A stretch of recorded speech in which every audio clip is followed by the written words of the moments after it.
سلام علیکم دوستان عزیز.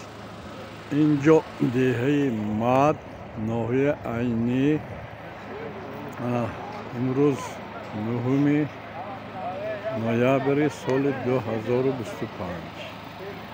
من تیاری با توی عروسی دامادی. اینجا افتاب اینجا ببینید کوها برف شده.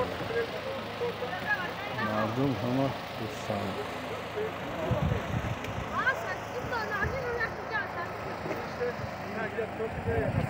اینجا گندم رماهی پشتگی. این خانه‌های آدم‌ها. جنگل، روب، این پیرامیده. قریب تمام کوه‌های عینی همین شکل یکدیگر با مناظر هستند. مناظر بعد چند دقیقه در اینجا توی سر می‌شود. توی دیها.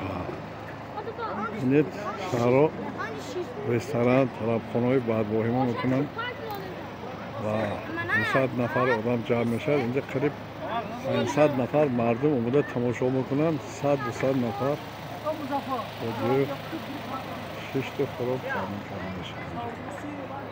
من تماشا خرسندی بهترین طرز تبابت است. سلامت باشید.